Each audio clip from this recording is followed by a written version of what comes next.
Hey there, and welcome to Nourished and Free, the podcast where mental health meets physical health, food guilt gets ghosted, and toxic wellness advice gets roasted. I'm your host, Michelle Yates, a registered dietitian, certified health mindset coach, and I have my master's in health psychology. Around here, we believe that food should be nourishing, health should be all-inclusive, and mental sanity around food and your body is just non-negotiable. Speaking of toxic wellness advice, today we are roasting one of the most confusing and controversial corners of the wellness world, chiropractic care. Today I'm joined by Trevor Zierke, a rehab specialized chiropractor. That's right, I'm having a chiropractor on to talk about their confusing and controversial field, who focuses on helping people manage chronic pain and injuries like low back pain, shoulder issues, and everything in between. But what makes Trevor extra special is that he's not afraid to call out the BS in his own profession. From pseudoscientific promises to shady X-ray sales pitches, he's here to spill the behind-the-scenes tea and help you understand what chiropractors can do and what they can't and shouldn't do. So if you've ever wondered, are chiropractors legit? Should I see one while pregnant? Or did my chiropractor say they could fix my hormones? Why are they telling me what to eat? This episode's for you. Let's get into it. Welcome to the show, Trevor. I'm so excited to have you. I am excited to be here. Thank you for having me. I feel very honored to have you here. I messaged you this. I was stalking your TikTok and watching all your videos, and I was like, yes, this guy gets it. He needs to be on my podcast. So I'm very, very appreciative that you responded and were willing to come on. Absolutely. No, I don't even think I've told you this, but I've always had great admiration for anyone in the RD field. Here's a little throwback story of my history. When I knew I wanted to go to school, or what I wanted to do when I was through school, it was boiled down to a few things, and dietitian was one of them. And At the time, I know, right? At the time, though, one of the things that was driving me crazy was like, even from outside of the profession, not really in it yet, I was like, I feel like everyone steals their thunder or just hops them, and they just never really get the recognition that they deserve. And I was like, that would drive me crazy. I wish somebody had told me that before I became a dietitian. Right. It was, I can't even remember who it was. I feel bad for not being able to give them their justice here, but they described it as they worked in a real clinical setting, and they were like, hey, go do something where people are actually thankful you're helping them. they're like, dude, it's so tough working with people who don't really want to work with you. And then on the flip side is everyone in the profession kind of thinks, or everyone in healthcare thinks that they can kind of do your job anyways. And I'm just I've always thought that. So it's anytime a dietitian's in my DMs, I'm like, I'm going to help you out, do whatever, because you guys deserve all the flowers. Oh, I appreciate that. That's so nice. Especially clinical too, because I used to work acute care, and when you go and you get consulted and you go talk to patients, it is never, maybe a handful of times, because they asked for you. It is just because the doctor was flagging them for malnutrition or obesity or heart disease, whatever. Send the dietitian in to do education. And most of the time you're just dropping off a little handout because they don't want to talk to you anyway. But you got to say you did your job, So I know it's a tough spot. It is. And then being in private practice, I will say that the payoff is better because most people want to actually be working with you. But if you have to use social media for marketing, then it's it's brutal. It's the worst. We'll talk a little bit, I'm sure, when we get talking about chiropractic, but I've always thought with your guys' field specifically, a lot of it, the Dunning-Kruger is the lowest barrier ever, because everyone's like, well, I eat healthy food. I know what I'm talking about. And it's just oh my God. It's brutal. It's brutal. I'm not going to lie. So I appreciate the recognition. That I feel so seen and so heard right now. Good. And I'm glad. I value that. But let's talk about you. You decided to go into chiropractics. Well, tell me why that is. What did make you decide, okay, chiropractic is the way to go? Yeah. So it actually, funny enough, really has nothing to do with the actual profession itself. And I can elaborate on that a little bit more, but it had more so what my exposure to, I guess the private healthcare sector in Minnesota, where I grew up at, was I knew that I wanted to do some form of healthcare, right? And I knew I kind of wanted to do the more private practice route, because my mom had worked in the hospital. I'd seen all that, and I was just like, I don't really love that setting for me. Um, Yeah. and private, so it kind of boiled down to really, I mean, like I said, dietitian was there, but that quickly got out of the way. And then it was chiropractic and physical therapy. I knew I could kind of do the same thing with either one, but I had never seen or heard of a private physical therapy practice in Minnesota. I've now I live in Texas. In Texas, it's a little bit bigger. It's a little bit more common. But I, for some reason, I never saw it. So I thought, okay, well, if I want to do it that route, I think it's going to have to be chiropractic. And so I went into that without a full understanding of what the entire world of chiropractic actually was and what a majority of chiropractors think and what they do. Because my experience had only ever been going to see one for like little odds and ends things. Like was one time I thought I had concussion and when I was playing football in high school, had a little bit of neck pain, got a little work done there. And then when I had my first real like bad low back injury, but by at that point I was already thinking like, okay, I kind of want to be a chiropractor. Seems like a cool job. You get to help people. You can kind of do whatever. So I'd already kind of like set on that path and known how I sort of wanted to do it. Which how I describe to most people is it looks a lot like physical therapy or personal training, but with the occasional adjustment and stuff mixed in when I was working with people in person. But then I got to chiropractic school and then I quickly learned that is not how most people in the profession operate, how they do things. And there's this whole other world of craziness and pseudoscience and a borderline religious vibe going on with chiropractic. Okay, so can I interrupt you? Absolutely. What was like for you in school? What clued you into that? At what point were you like, wait, this doesn't seem right? Yeah, no, and this is totally different for everyone because it kind of depends on where you go to school for chiropractic. So I went to a school in Minnesota, which for all it's worth is actually a pretty, of the list of chiropractic schools, it's probably up there in terms of one of the better ones of like actually understanding science, not really pushing a lot of these bad claims. They've really washed out sort of all of the, we call it philosophical sort of garbage nonsense down to as little as they can because there's still some part that's required for their part.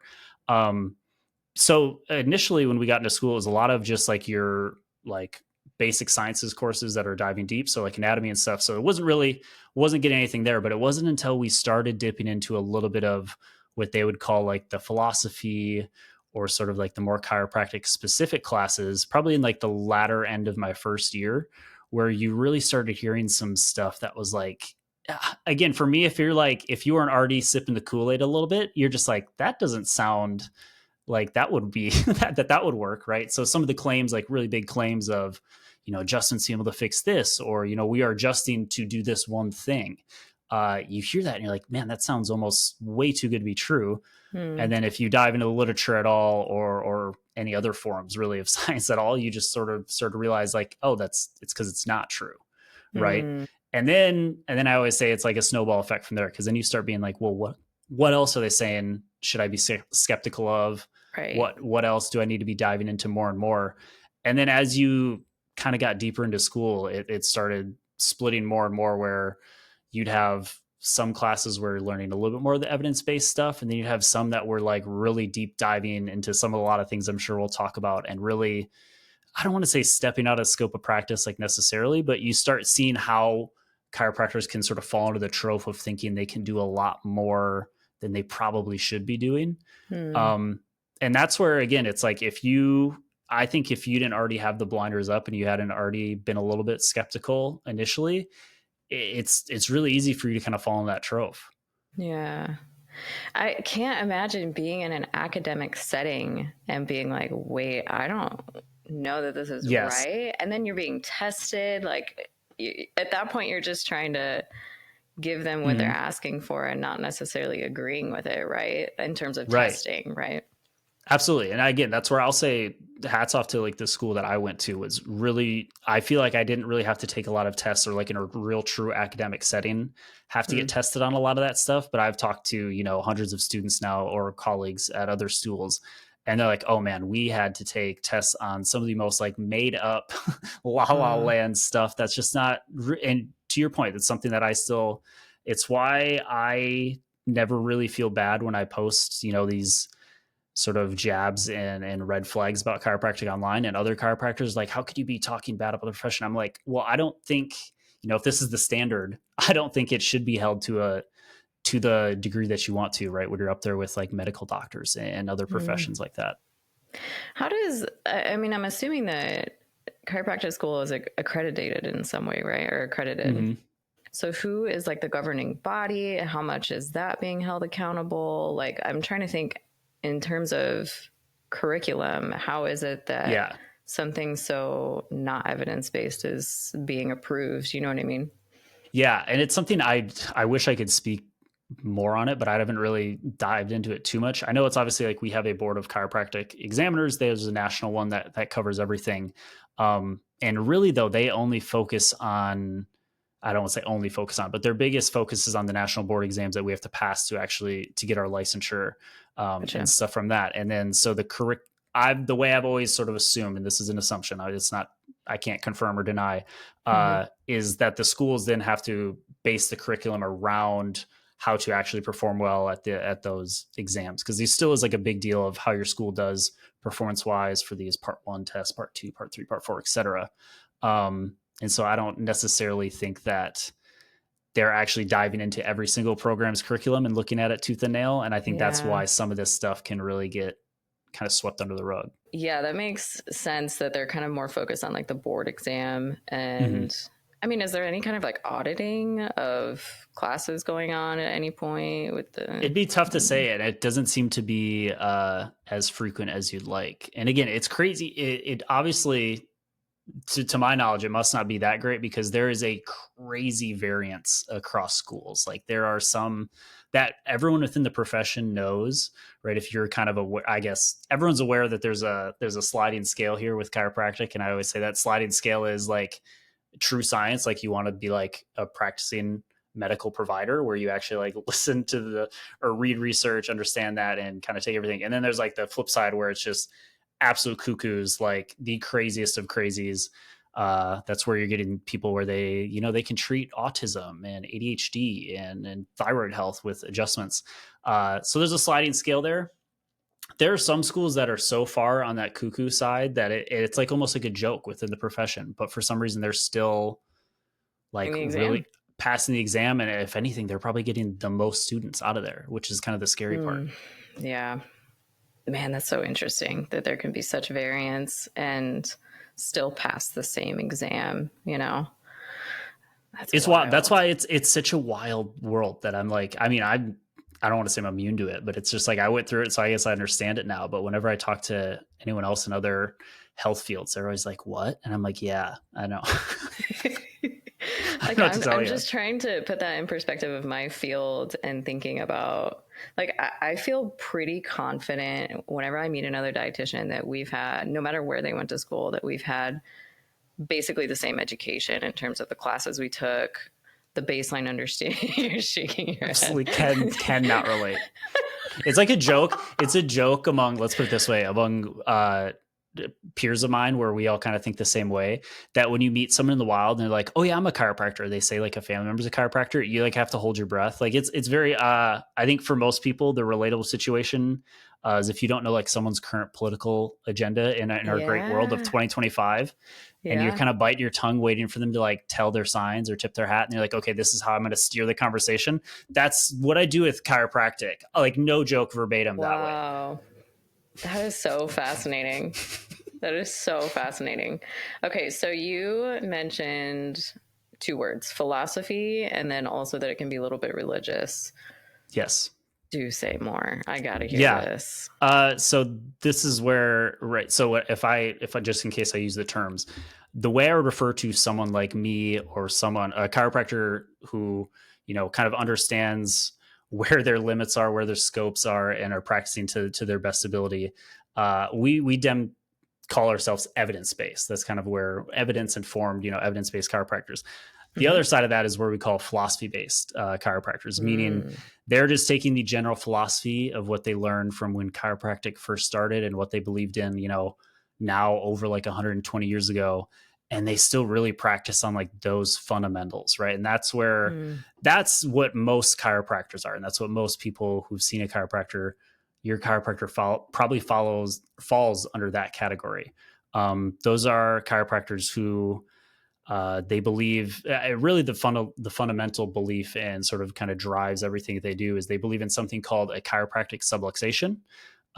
Quick little definition for everyone who doesn't know. Subluxation is a real thing. It's just what we refer to as a joint dislocation. If you know anyone who's hypermobile or has like Ehlers-Danlos syndrome, that happens to them all the time because their connective tissue doesn't work as it should. So they get shoulder dislocations, stuff all the time. They can also call that a subluxation. In chiropractic talk, subluxation refers to your vertebrae being misaligned, right? So this is where you'll see charts where it's like your vertebrae are sort of like stacked off. Oh, and yeah. what they believe is that a chiropractic adjustment is fixing that subluxation or putting it back into alignment. And that's going to be what heals the body, because all of the problems in the body are caused by those vertebral or their vertebrae being off center and putting pressure on your spinal cord and your nerves. And depending on where that nerve runs in the body, it's causing problems, right? That's where they can kind of develop to think that, hey, if I had adjusted your back here, like in your mid back, this nerve that comes out of spinal cord at this level goes to your gallbladder. So by me adjusting this, I'm making sure your gallbladder is fully functioning and healthy. Obviously, sounds very legit. That sounds very right. The way I explain that is, it's like, right? It's the third grader concept where if like you told that to a third grader, they're like, yeah, that makes sense. But if you think about it for more than 20 seconds, you're like, I don't think that's true. Right. So, and again, I don't want to shame this, if anyone, like any general pop people who, cause it's not their, they go see a chiropractor. It's supposed to be a real health expert. Right. And they should know better. And you're just kind of taking them like, yeah, okay, I believe you. Right. Totally. And there's obviously some people are getting help because otherwise people wouldn't come in here. But that's like the fundamental principle for a lot of these philosophy chiropractors. And it's, like I said, it's just not true. So it's funny then if you ask them why they still like practice like that, if you bring that up, that's where like sort of the religious almost like underline is, where they just believe like to a fault, like it'll never change. If they do this adjustments and they fix these subluxations that aren't real again, that they're healing everything. Right. And no matter what, like if the body's meant to heal, it'll heal. Right. It's like if it's meant to be, it'll find a way. That's like their whole belief and principle. So it's in their mind, as long as they're adjusting people, they're doing the best possible outcome. And if it works, it was supposed to work. And if it doesn't, just got to keep trying. And it'll be if it's meant to be. And that's where it's like this gross sort of religious, like, I don't even know, devotion to the craft, which is very silly. Which it kind of like that argument falls on itself, because it's like, if it's meant to be, then do you even need to do it in the first place? Yeah. Yeah. It's exactly. It's like, well, that's where their like argument for everything is like, well, it's because, if the body was in perfect alignment, it would be, but because it's not, we have to fix it, then it will be. Right. And then if you ever want to like stump them, they'll get in an argument with themselves essentially, because you can just keep firing back. They'll be like, well, then how come when you adjust them, they have to keep coming back? And then they'll be making out, and it's just like the wheels keep spinning, but no matter what, you're never going to convince them otherwise, because like I said, it's like this almost religious, like, it's a very deep rooted belief. Yeah. Down to their core. Well, okay. Going back to that third grader analogy, then, it does sound reasonable if you don't have a basic understanding of anatomy, physiology, and all that like a simple little shift in your vertebrae, pinching on a nerve, could affect XYZ. So can you explain to the third grader why that doesn't work that way? Yeah. Well, first off, the big hole in the argument for them is the chiropractic subluxation, like talk about. It doesn't really work like that. Like your vertebrae actually aren't misaligned, and if they are, like you'd have a real serious medical condition, something called like a retrolisthesis. Called like a bulging disc or something? Yeah, you can have that too. That's similar, and this is where I'll sort of wrap these two together, and why it gets almost more confusing, because what you just described, where you're like, oh, pinching on the nerve and stuff, that's all real. Like those are real conditions, but it's not what the chiropractors are talking about. Exactly. It's really painful. It's like, so if people get herniations or disc bulges, or sometimes they call it a pinched nerve, that's a real condition, but that's not what chiropractors are referring to. And they're like, oh, I can fix this misalignment. In their minds, it's like your vertebrae is like slightly off center by a couple millimeters or centimeters. A lot of times chiropractors will even like take these x-rays that can be very misleading and try to show you exactly that. And they're like, see, this is why we got to fix it. Right. Mm-hmm. You can't. And it boils down to, again, to use another third grader type argument, it's the idea that if you were able to, with your hands, push on someone's back and move their bones and change their anatomical structure, that would be really, really bad. The example of my friend Aaron, I'm going to give my friend Aaron a shout out, Aaron Kubal. His analogy he uses for I this follow him too. is, He's also a chiropractor, right? Disillusioned chiropractor. yes. His analogy uses that always makes me laugh is he said, if that were the case, every single football game would end with like multiple people being dead, right? Because if you got tackled and it was that easy to shift your bones around, like their spines would be severed. Right. So it's not, we just physically cannot change structure or anything with your hands. So the premise that they can and they are fixing alignment with their hands is just silly. But it's almost like a not argument anyways, because this wasn't misaligned in the first place. It's all good. Mm-hmm. Like you were, if it was, it would be, you would really know. Let's put it that way. You'd have a serious condition, serious nerve-like symptoms like the disc bulge, disc herniations we were talking about. Those all have very serious symptoms or side effects, and you would be able to notice those right away. It's not like you just have some general back pain or maybe some neck pain and stuff. It's not because your vertebrae is misaligned. Mm-hmm. So these chiropractors who are saying that they can fix everything by aligning it, it's like, well, they're like the perfect analogy for the I'm a hammer, I want everything to be a nail. But if it was more accurate, it'd be like there's actually no nails, but you're just a hammer still. So it's incredible. Oh, this is great. What a treat. What a treat to have you today, Trevor. Thanks. I could really it's like I live in this cycle. Like, again, it's just a few, and shout out my colleagues who we do, because we get going on this, and sometimes it's like, why does no one else think like we do? And so we just have to go back and forth. So anytime I can inform other people who don't really know so much, or at least like peering in from the outside of just how I almost say it's much more crazy of a circus than you even realize. Yeah. And it's okay. So just to pull in some anecdotes here, and I've even told you this before, mm-hmm. I think it's tough to be open to hearing about the circus when you've been a victim of the circus. Like, for example, absolutely. I've told you this. When I was pregnant, I went to go see a chiropractor because my back was killing me.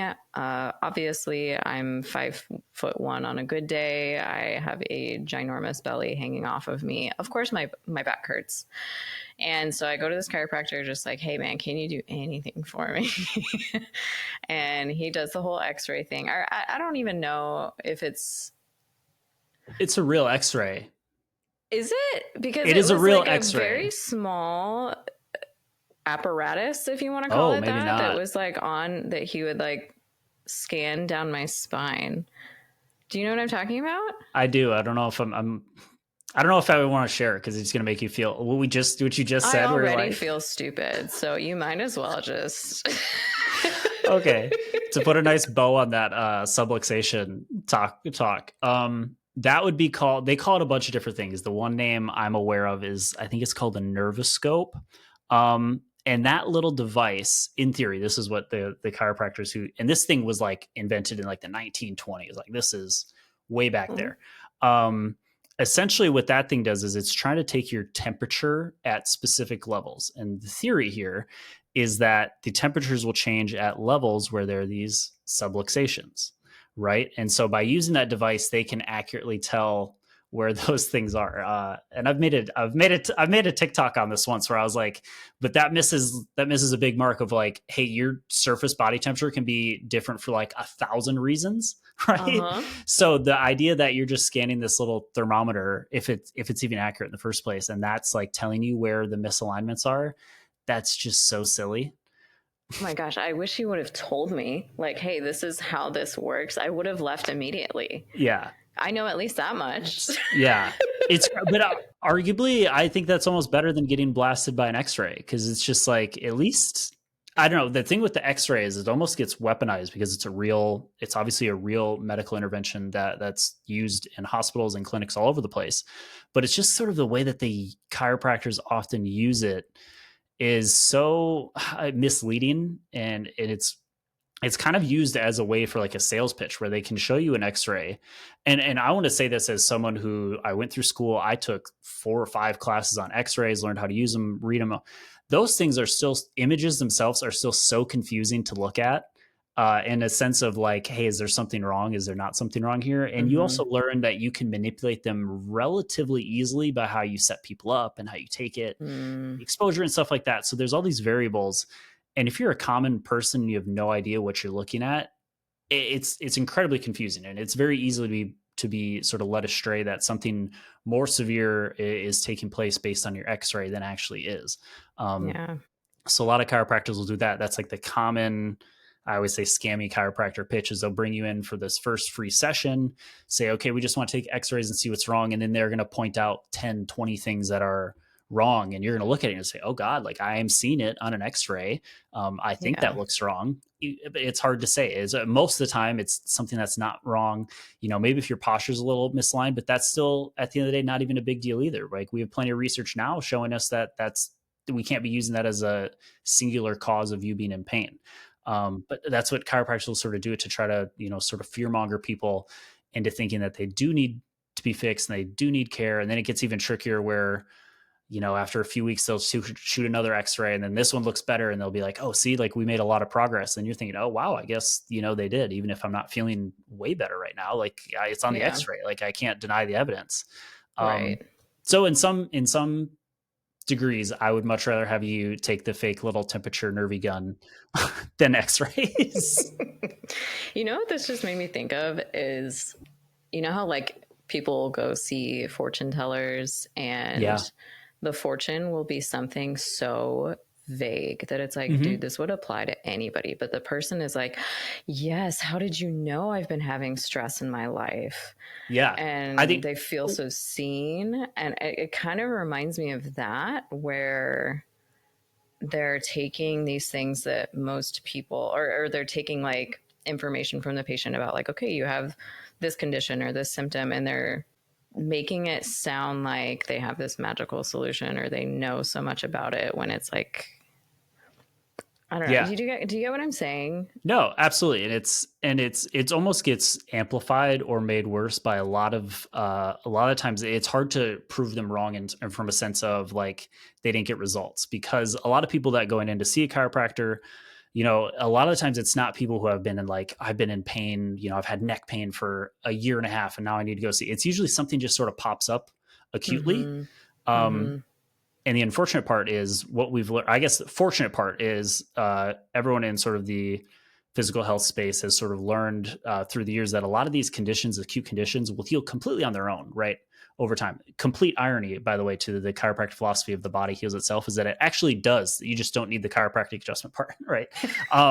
So like a study I often reference is like acute low back pain will often, it was something like 97% of cases are totally resolved on their own after 2 to 3 months, right? However, if you like week 1, you have new back pain, you're like, what the heck, I'm gonna go see a chiropractor.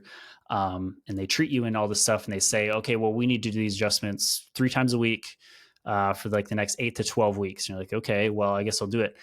The worst part is at the end of those 8 to 12 weeks, you're going to feel better, but it's not because of the chiropractic adjustment. It's because time just sort of happened. I think a good analogy for you is when fasting or intermittent fasting became really popular, and people are like, this is magic. Like, it's crazy. It's like, well, actually it's just because you're eating less, right? It wasn't because you're fasting in these specific windows. You're just eating less calories. So it's the same thing we see with people eliminating seed oils too, because they're usually eating ultra processed foods that contain the seed oils. And then when they eliminate the seed oils, they're now also eliminating the ultra processed foods. And they're like, oh my gosh, I feel so much better. These seed oils are the devil. And it's like, actually, no. Yeah. So it's the same thing that happens for a lot of people who go see a chiropractor, where it's like, hey, if you really, because really it's these adjustments like they might feel good for the short-term period, like, for like next 30 minutes to an hour, you're going to feel probably pretty awesome. But the next day, it's not going to be that much different. If instead of doing those for the next 8 to 12 weeks, you probably just felt the exact same, instead of spending all this money to go see a chiropractor for really, I always say it's just glorified rest with some back rubbing and some back cracking. Right. It seems so productive though when you're getting your back cracked. And it does. I want to be. It feels good. Do not get me wrong. Like, Sure does. it really does. Like It's I very get the satisfying. appeal, and I think that's where I don't even have a problem with a lot of people when I talk about this, or a lot of other chiropractors think I have a problem with all chiropractors who adjust still primarily. I'm like, no, it's really just the message that you have with it. Because I do know chiropractors do really well where they're just like, hey, like I'm just going to adjust you. Like it tends to feel pretty good, right? We still got to do some other stuff, but like, hey, just come in and get adjusted. It feels good. And they're like, yeah, sure.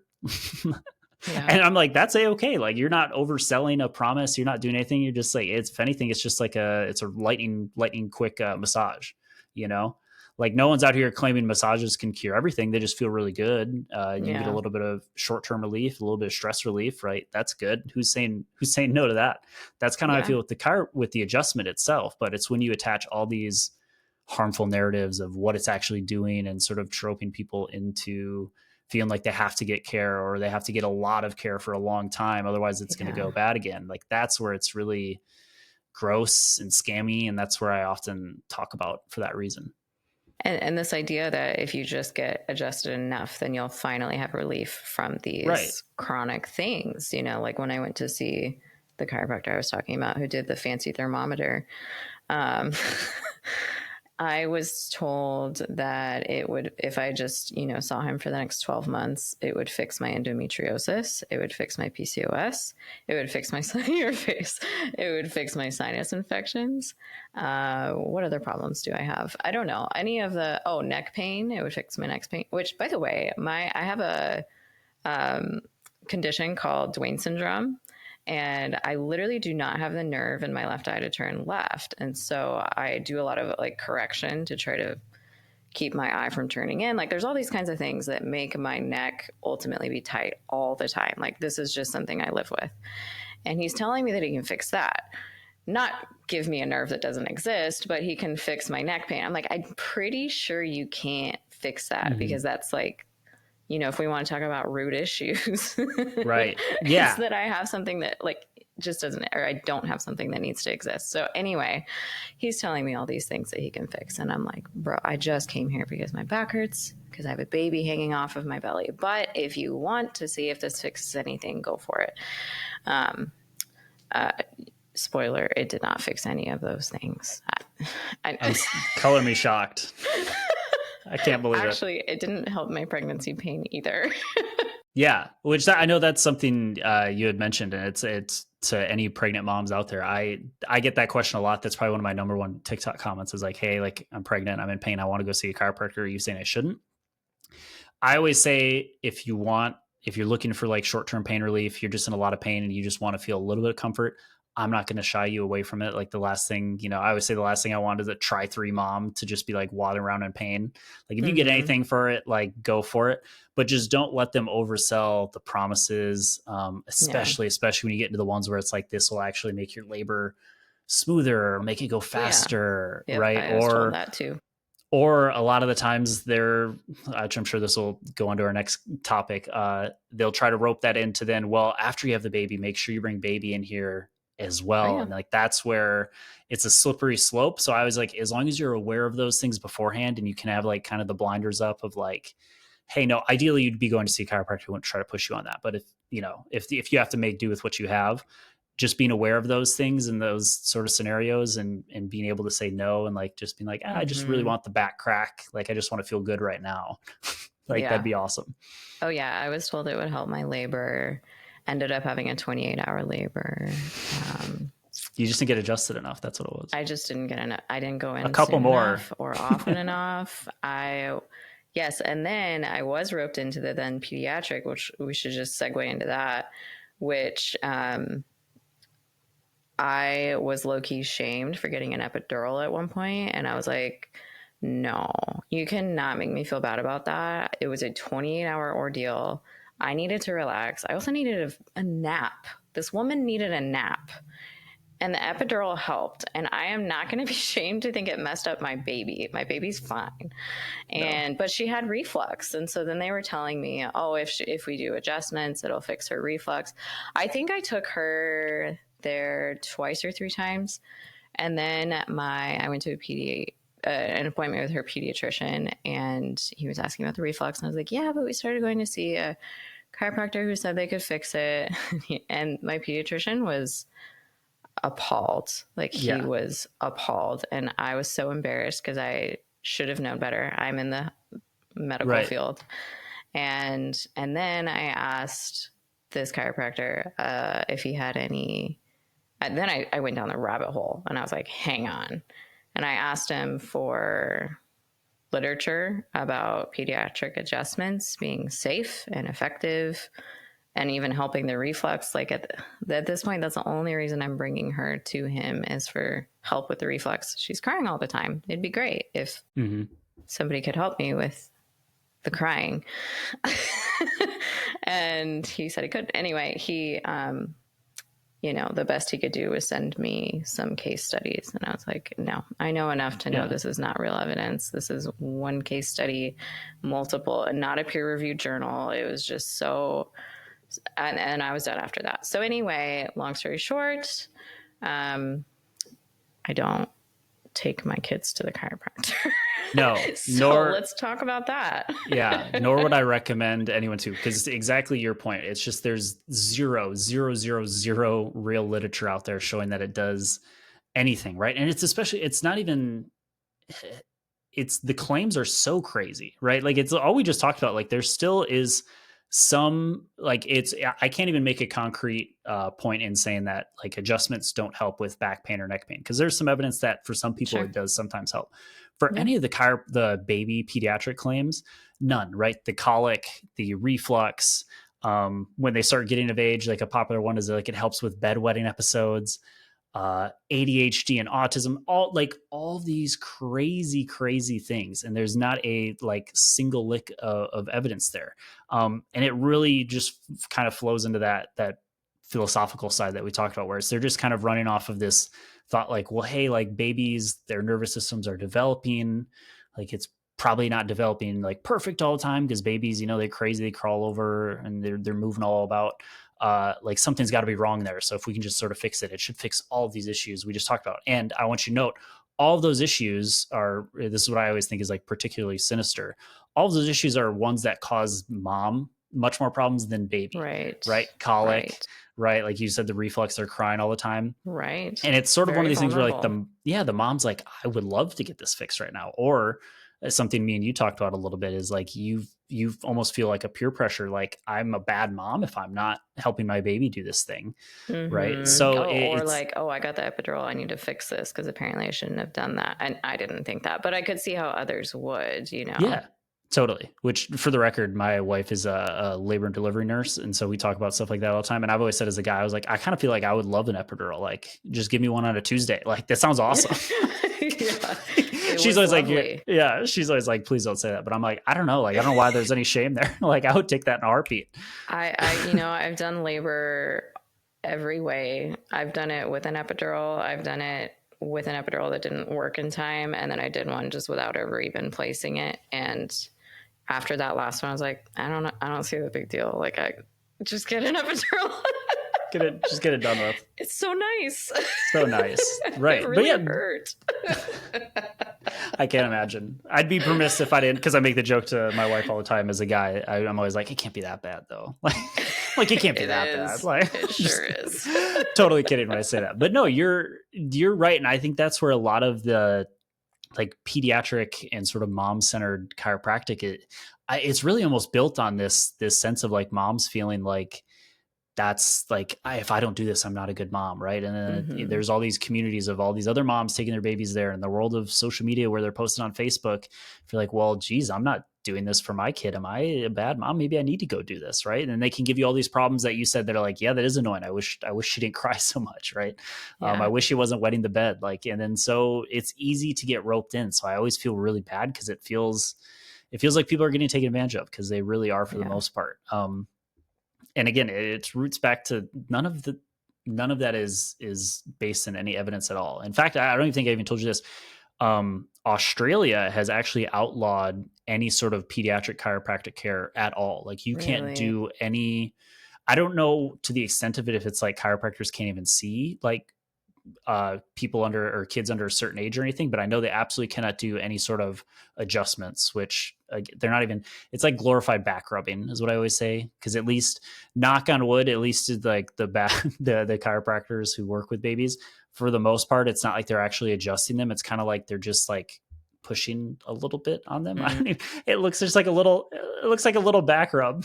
Yeah. Which I do want to be clear. I'll take that versus like a big wham like through their neck, right? Yes. So that's fine. But at the end of the day, it's like you're not really doing anything. So I don't know if that's where Australia has just outlawed that or anything. But that was a big that happened when I was in school around like 2018 range, where they straight up outlawed it. And me and a lot of my colleagues are saying like, I would love to see something like that in the United States, but I don't see it happening anytime soon, No, especially now with the current. We're going backwards. We're going backwards. Yeah, this was pre 2024. Now even post, I'm like, oh man, we're really cooked. Yeah. In fact, everybody is probably going to be required to have their pediatric chiropractor. That's going to be covered by insurance, and actually, it probably already is. That's a great question. I don't know. I don't know. I mean, with all things insurance, it's all a mess anyways, but the chiropractic one is like really, really strange. So what I wanted to circle back to was this whole idea of there's no evidence of it being effective for pediatric care, for solving these issues, et cetera. I can hear the social media posts and the outrage of, but it worked for my kid, and it worked for my nephew, and it worked for my best friend's kid, and it blah, blah, blah, all these anecdotes. So I think maybe now would be a good time to talk about why correlation doesn't equal causation. And just because your BFF saw success doesn't mean that it's going to help you, or that it's evidence-based, or that it was even the chiropractic care. Even to what you said earlier about like, there's an element of time at play a lot of times, especially when it comes to kids. For example, my daughter's reflux naturally got better when she started eating solid foods. That just makes sense anatomically with what's happening. But I guarantee you, if I had continued to see the chiropractor, he would have taken credit for that. Absolutely.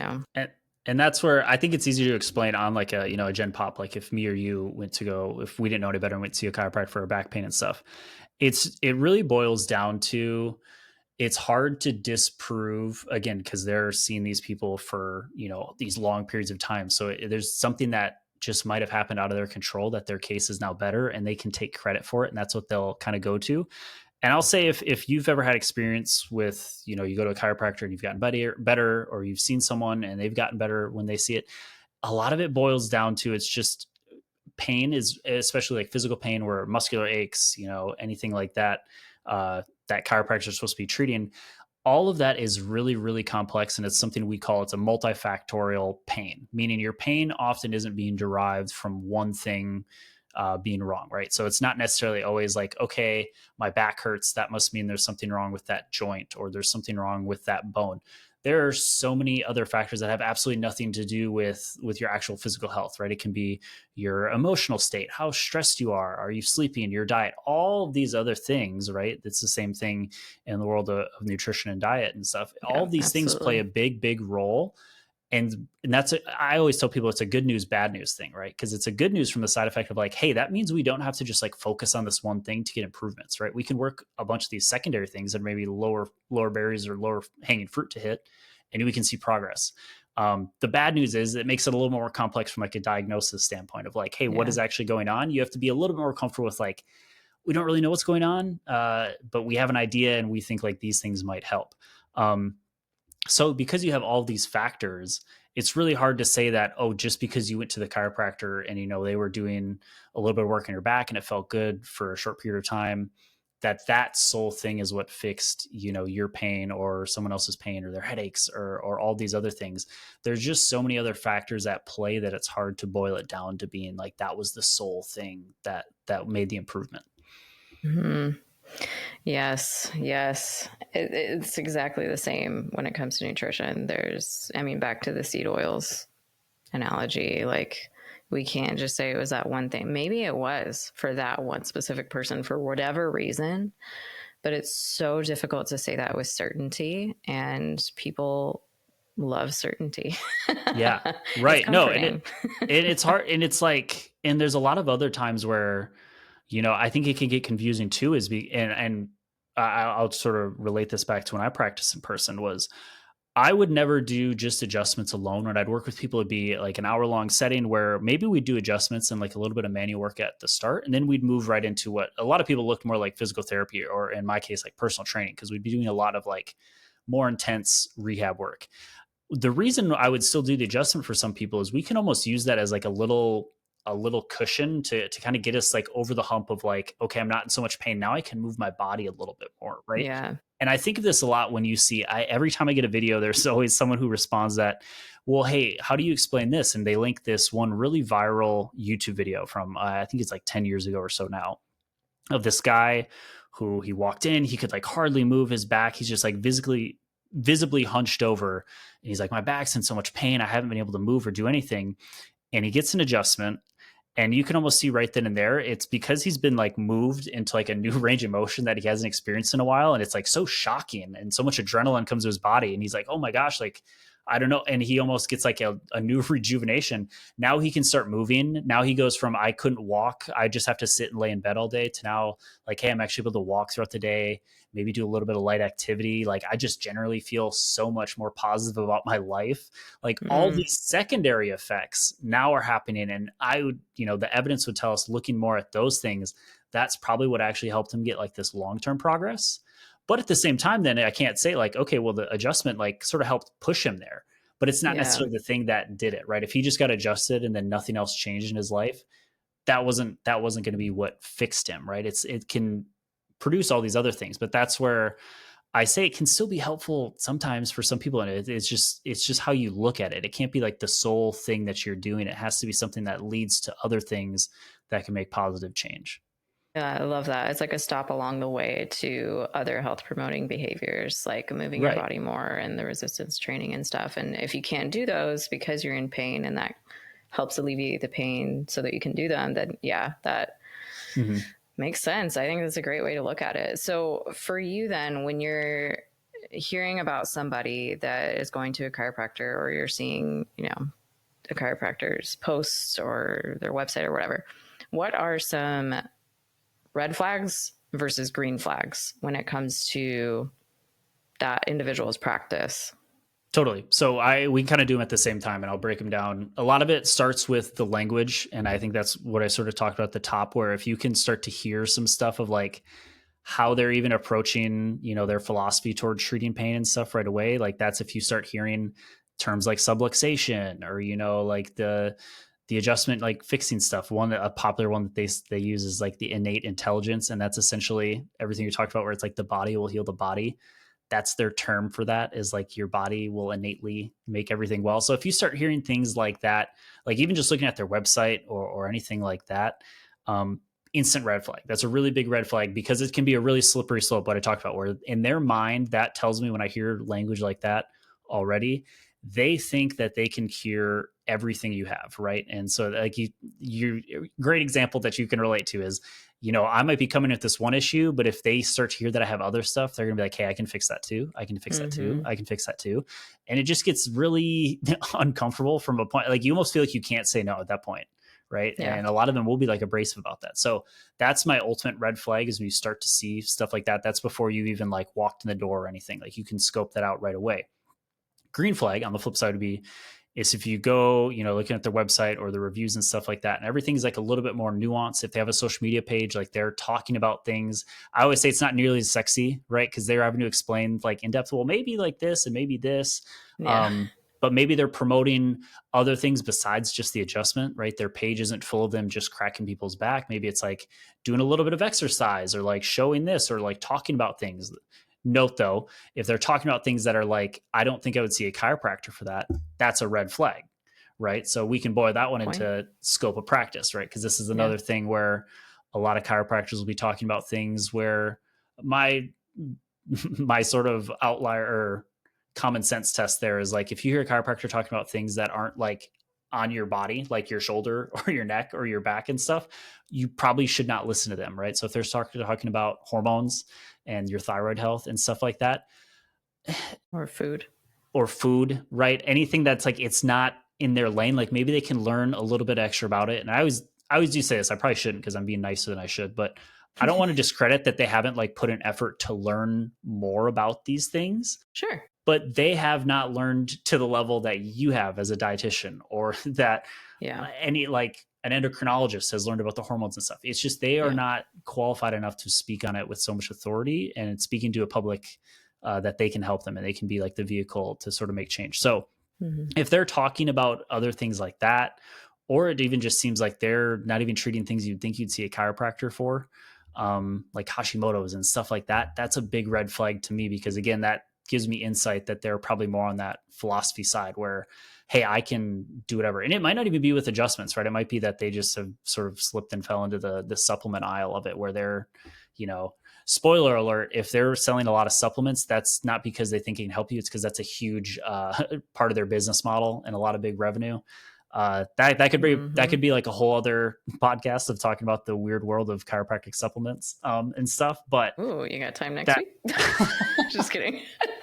It's great, but that should sort of peer you and like, okay, well, if they're doing, you know, this guy wants to give me these vitamins and these supplements for this condition I have that has nothing to do with my neck pain, that's a red flag to me, right? Like it should not be it. That's not what you should go to a chiropractor for. Yeah. And again, this was all been so far before if you even like walked in the door for like a first visit or anything like that. If they've passed the so far so good, you actually do go see a chiropractor, do you still think like, okay, I think they should be good? When you're actually there and their actual treatment, red flags for me are what we talked about at the start, where it's like they have to x-ray you or do some sort of, I always say it's like a song and dance before they actually see you. Being like, okay, we gotta like analyze your posture, or, you know, take x-rays to see what everything looks like so we can get to the root cause of it. Right. Which again, that sounds like it makes sense, right? Like you'd be like, yeah, Sure, I would absolutely want to see that. It doesn't make sense from the standpoint of nothing that an x-ray would show them is actually going to like impact their treatment plan, right? And I'm not saying like you should never get x-rayed, right? Because there are conditions or are cases where even if I was seeing a patient where I was like, hey, based off what you told me, you know, in your subjective, like when I was asking all these questions, I think maybe getting an imaging done might be good just to make sure something like super serious isn't going wrong here. I'm not getting an x-ray to be like, okay, where are you misaligned and how can I show you your body's really messed up and I can fix it, right? Because that's what a lot of the times, little curve. yep, that's what a lot of the times do. Okay, here's a good rule of thumb: if you do get an x-ray, you should, that radar should be off. You're getting an x-ray, but then you can leave if you get the x-ray and they start making little marks with a pencil being like, here's where you're wrong, here's where you're left, here's where you're right. You can leave, like my full permission out, because that's exactly what we talked about, where they're trying to convince you that all these little things are wrong and that's what's causing your pain and they're going to be able to fix it, right? Those aren't causing your pain. Like, spoiler alert, good news, those are not causing your pain. It's not a big deal. It's just probably how your body's aligned, because, you know, we're all totally different, right? We're not these textbook anatomical figures. You know, you know, your leg's a little bit longer than the other, you know, you might sway a little bit from one side to the other. We can't say that alone is why you're in pain. So for them to, you know, be essentially trying to put all their eggs in one basket and say that is why you're in pain, red flag to me. And I guess it's harder to say the green flags, really, because the green flags are really, they just don't do any of the red flags, right? Like maybe they just, they ask thorough questions and they're a little bit more like, okay, well, that sounds, you know, maybe that's a little bit out of my scope. Like maybe we should go get you an x-ray here, maybe send you off here. Or the approach is, I always say a good one is if they're not just adjusting you for, you know, 10, 15 minutes and then you leave, right? I always make the joke that like these chiropractic mills can look like conveyor belts. And I say mill because they kind of have like this system down where, you know, there's like legitimately 20 to 30 to 40 people coming in an hour, and they're just like rotating through the chiropractic office. Like they go in, they sit in a room, a chiropractor will come in, they'll adjust you for like 5 minutes, and then they leave, and then you go and you sit on some hot packs or some ice packs, whatever it may be. And then you go to this other one, maybe they'll hook you up to the electrical stim machine, and then you leave. And every single person that walks in that building does that same exact cycle. That's a red flag, because it's nothing. You're not getting treated for any sort of like your actual symptom or what's actually going wrong. They're just running you through the mill. And again, kind of hoping that they can sign you up for, you know, hopefully you come to us for like 20, 30 sessions. And then by the time that that's done, you're just feeling better, because like we talked about, time usually heals most of these things, and they can kind of take credit for it. And you're just kind of like, well, I'm doing all these things. Like I assume they're working. Like they feel pretty good, like sitting on a hot pack. That feels nice. Right. But it's not actually making any long-term change to your condition. Gosh, it's a brilliant business model. It really is. And that's why it's like, Brilliant. I almost can't be mad. The joke I always say with my colleagues and us, which is a little sinister, but we'd be like, man, if we had no morals, we could make a lot of money. Oh, like, same it's really, here. it's really, yeah, exactly. Yes. Like it's really, really easy, because you just essentially have to scare them into thinking something's wrong or something's a bigger deal than it actually is. And then, hey, guess what? I sell the magic solution. You just have to kind of keep coming in. And as long as I make sure you feel a little bit better when you walk out the door, you keep coming back, which that's, 90% of chiropractic's business model in a nutshell. And don't forget to leave that 5-star Google review. 5-star Google review. And tell all your moms in the Facebook group. Oh yeah. Bring your baby in, or you're a bad mom. Okay. What is what's the word I'm looking for? The thing that you lay on that like has a little massage thing. A little rolly table? Yeah, the rolly I don't know what the table. actual name is. I always just called it a rolly table. Because when I was an undergrad, the first chiropractic office that I worked for, which this was like, I should have touched on this to start. This was like my first ever red flag. I was like, wait, what the heck do we do here? Like, what do you get? This is chiropractic. Yeah, they would send every patient onto that little rolly table. Yeah. Which I don't, it's kind of just like a little massage chair, I guess, in a nutshell. It just for some reason costs like $30,000. And well, I mean, the real spoiler here, this is kind of cynical, but I mean, you can bill insurance for some of these specific modalities we talked about, which is this. If you are listening and you've been to like multiple chiropractic offices and you're like, yeah, they kind of all do the same thing. A lot of the same thing. The reason they do the same thing, hot packs, stim, like I just talked about, rolly table, a lot of those are the only modalities that are covered by insurance. So if these chiropractors want to bill your insurance for the maximum amount of value, they need to touch all these bases, because just the adjustments alone, they can't bill for as much as they want. So if they get you 5 minutes here, 10 minutes here, 15 minutes there, it's like they have this down to like a T, some of these places, like with the system. So what does the rolly table do? I don't know. Probably not that much. It feels kind of good. Don't get me wrong, but like, is it worth that $30 copay? Probably not. Kind of feel like it's just a nice way to have them wait, to have the patient. It honestly kind of is. That's what I initially had thought it was when I started working at a place that used one of those. I was just like, oh, it's like a nice convenient spot for them to wait and kind of feel good. Yeah. But then I learned that they were actually like putting it in the itemized bill that they were sending the insurance. So it's like, oh, amazing. Okay. Wow, man, I just feel like we've pulled back so many curtains. Let's pull back one more. Why are some chiropractors obsessed with essential oils? Oh, that might fall under, in my mind, well, how familiar are you with the essential oil MLM that's set up? What is that brand? I can't even think of the brand. Young Life. Young Living? Young Living. Yeah. I think you're right. One of those two. It's one of those two. I think it kind of falls in that supplement world where a lot of these chiropractor offices are almost getting like targeted for like wholesale, where it's like, hey, like there's this, it's such a weird, supplements and essential oils for chiropractors is so weird to me, because it always seemed a little hypocritical, right? Because these really like staunch, diehard philosophy-based chiropractors are like so anti-medicine and pharmaceuticals, and they want everything natural. But I'm like, is that essential oil really natural? Like, I know it's like the original source was natural, but if we're playing that game, so are like most pharmaceutical medicines. So it's like, poisons. Yeah, exactly. So it's like, that's their, like the draw to it is like, it's a natural sort of way. But my real belief is that they are probably getting they're pretty much buying these essential oils and supplements wholesale, and they're reselling them to you.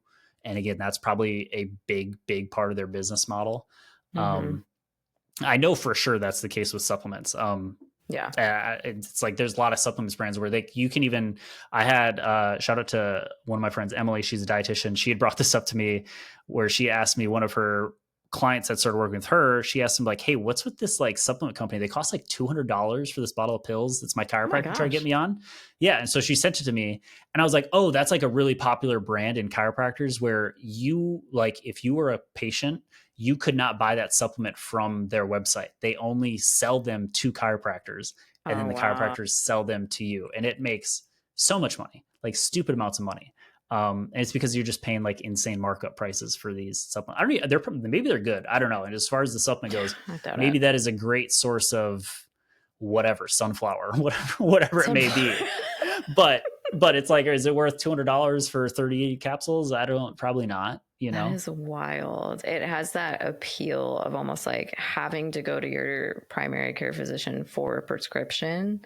You have to go to your chiropractor for that supplement. It's like trying to parallel that, I feel like. And it gives it that sense of, oh, this must be legit because I have to get it through my chiropractor.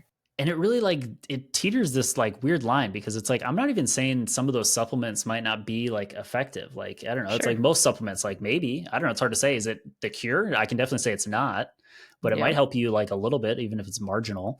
But the way that they push it and often use like the language with it is if it's like honestly, that's a great point. Is it's almost like a natural pill, right? It's their version of pills and whatever you might get from a pharmacy. You just have to get it from a chiropractor, which are very frowned upon by chiropractors usually. It's so funny. It's so funny. There's so much hypocrisy that so much. That's what I'm talking about, where it's so like if you sit down with one and like you like one of these really staunch philosophy based chiropractors, like you can easily start finding the holes in their logic and get them like spinning into arguments against themselves, and it's just like so backwards. So fun. Okay, I'm gonna wrap us up here with like 2 more questions. Okay. First one is, what is the biggest myth that you wish would just like die in terms of what chiropractors spread a lot, like misinformation that they spread that you wish would just die? Yeah, I think it has to tie in a little bit with like the misalignment. And I'll tie it in with posture. One is they really try to make people feel bad or guilty, or that all their problems come from how you sit and how you stand or how you sleep, right? And all these things. They try to pinpoint that as like, that's why you're in pain. And then the flip side is always because, well, I can fix that and then you'll not be in pain, right? So that's why they're pushing it so hard.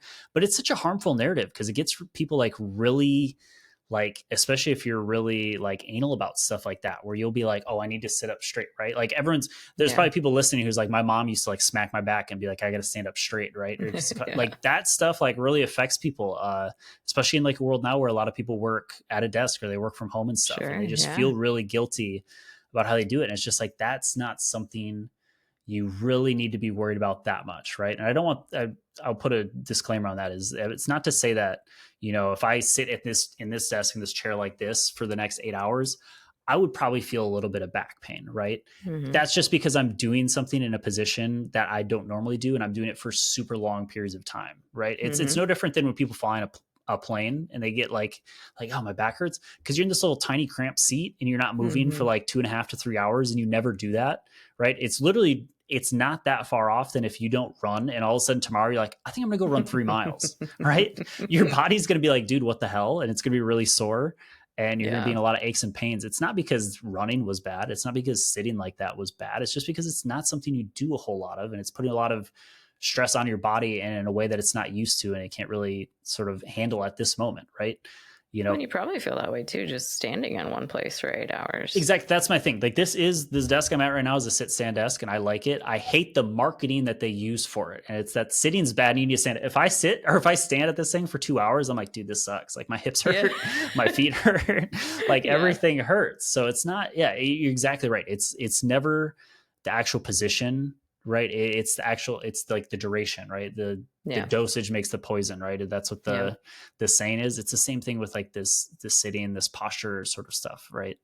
Yeah. So why should somebody see a chiropractor? You kind of already answered this, but just to kind of put a little bow on top. Yeah. Why should someone consider seeing a chiropractor? Yeah. And this is probably why I do feel like so passionate about it, because I do still think chiropractors are in an ideal world in like a great spot to help a lot of people, right? And it's because they're in this sort of sector of physical pain, of like any neuromuscular condition where it's not as hard to see them as it is to go see like your primary physician, right? It's a relatively ease of access. And a lot of people deal with those problems, right? So and I still always say, if you have like some sort of, you know, physical aches and pains or anything like that, that's been lasting for a little while, like, again, if it's day one, just give it like 48 hours, 72 hours. I know it might be a little uncomfortable, but it might save you a lot of money and a lot of time and frustration, Yeah. just to see if it gets better. But if it's been, a week, 2 weeks, or a couple months, and you feel like, I still feel like it's staying the same, or if it's getting worse, that's where going to see a chiropractor can be really helpful. But then it's just where being smart about making sure you're not getting roped into seeing someone for something that you shouldn't, or maybe they're taking advantage of you, because there are situations where, I like to think of myself or all my other friends and colleagues, that you could go see them for, a couple sessions. They'd really help you out, give you a lot of practical advice to be like, hey, this is why it's happening. We'll do this. You should feel better. Here's a lot of these other options of stuff you can do on your own at home, whether it be like exercise or self-stretching and stuff like that, that can really, really help you. That's still like an awesome option for actually like getting your solution, right? Which is, I want to feel better with, I want this neck pain gone, or I want this back pain gone. And it can still be really, really helpful for that, but it can't be like a magic sort of like, I'm just going to do this thing and it's going to be better like that. And I would say you probably shouldn't go see a chiropractor if it's something that's a little bit more serious, right? I hesitate to say this because it's kind of hypocritical, because the most people I work with have been in pain for, 6 to 8 months or longer, right? Or years. And I work with them over a long-term setting. But I think if you have had pain for that long and it's not getting a whole lot better, just because of everything we talked about, of how likely it is that you fall prey to someone who sees your situation, take advantage of you, I wouldn't recommend go and see a chiropractor unless like you've got a lot of reason to believe that they'd be really good, or they'd be an actual like good one. That's where scenarios where seeing other options like physical therapists, or even, I know the wait times nowadays are crazy, but just going to see your general doctor to see if they have any advice of where they could refer you, because they might be a little bit better for a situation like that. Well, this was probably one of my most favorite episodes of all time. I love it. You are reigniting my faith in the chiropractic field, because now I know that there are people who are evidence-based that can have that title, such as you. And I also just recently discovered Aaron Kubal as well. That's his name, right? Did I say that right? Yeah, that's his name. Yes, you guys are, I just feel like so needed.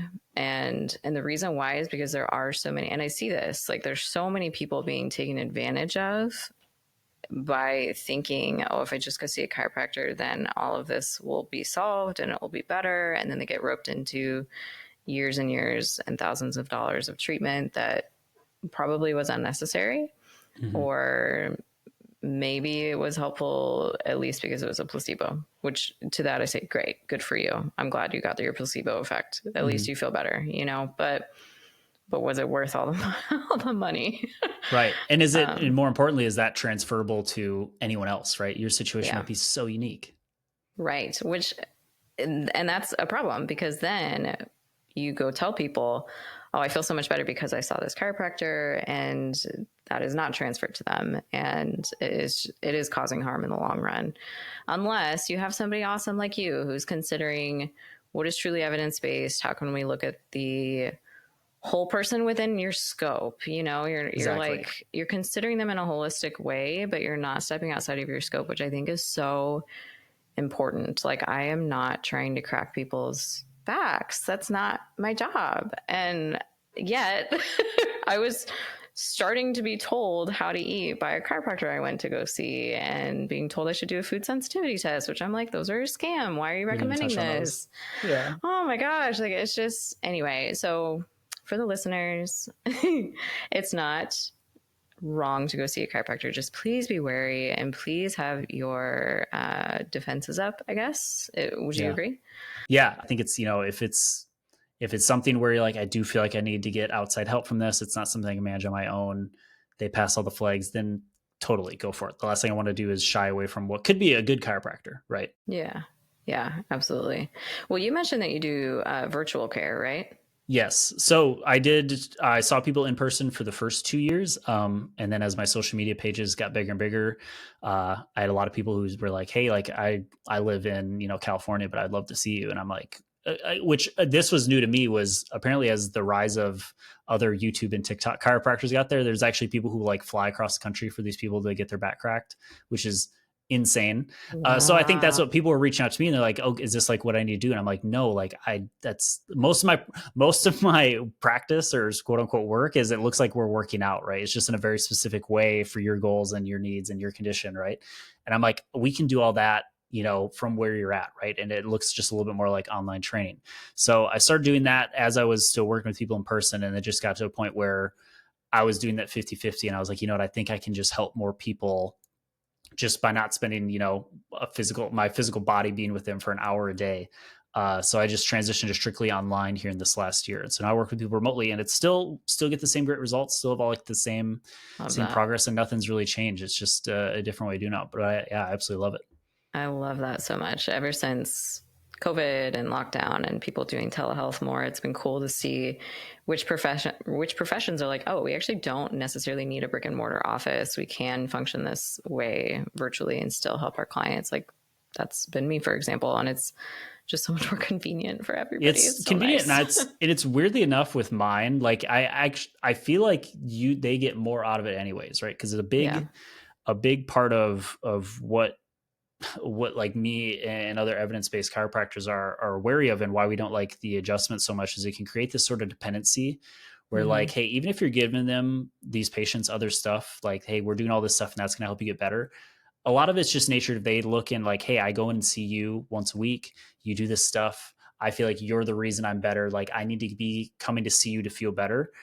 By me working remotely with people now where they don't get to see me, it's completely in their hands, right? So when they make progress and it's like, oh, I'm actually, he kind of showed me what to do and he gave me guidance and tips and sort of talked me away through this, but I'm the one actually like doing the work. Like I'm the Yeah. one doing the workouts. I'm the one doing all this stuff. And now I feel better. Like that's such an awesome, empowering thing. Cause now you can live your whole life with the knowledge of like, hey, like if that pops up again, like I can handle it. I don't have to go spend hundreds of Yes. dollars to go see a chiropractor. So it's been awesome. Self-efficacy. Yeah. Love that. I love building that self-efficacy. It's so Yeah. important. Mm-hmm. And it's like teaching someone how to fish instead of just giving them a meal. Exactly. This was such a delight. I'm so thrilled to peel back all these curtains. I hope that it's very helpful for people who are listening to this. I anticipate it will be, especially because there is so much overlap between people who care about their health, they care about the way they eat, their nutrition. Especially the population I work with women who struggle with their relationship with food. They're most of the time being over analytical about their health and an all or nothing kind of thinking. And I think that can drive people to try and seek solutions out to every little health ailment and then end up in a chiropractor's office. So I imagine that this will help a lot with my audience, and I'm very excited to hear some feedback. So if you're listening to this and you're like, this was the best episode I've ever heard in my life, or it was the worst, or you have questions that you would love to hear the answer to, maybe I'll bring them back. Let me know. You can actually send me a text leaving feedback. There's a little link in the show notes. That is one-way communication. So if I ghost you, it's because I literally cannot get back to you. It's just a one-way thing. To leave feedback and to ask questions and let me know what you thought of this episode. So please do leave that feedback. I really love it and I value it. And I can't wait to hear what people think of this. Please let the listeners know how they can find you and get connected with you. Yeah, absolutely. So I'm on social media. My Instagram is trevor.zierke. That's Zierke. I'm sure you'll leave a link too. Cool. Or Yes. on TikTok, where it's Trevor Zierke _DC. I post a lot of stuff there. I'm really active too. If people comment or send me messages and stuff, I try to get back. But if you check out my pages there, or if it's, you're yourself dealing with some long-term pain and problems and you want maybe a little bit more advice or even to work together, you can check out all the links in my bios on those pages and learn a little bit more about what that looks like and how that works. Beautiful. All right. Thank you so much for your time. You're a boss, and I can't wait to hear what people thought of this episode. Yes. Thank you.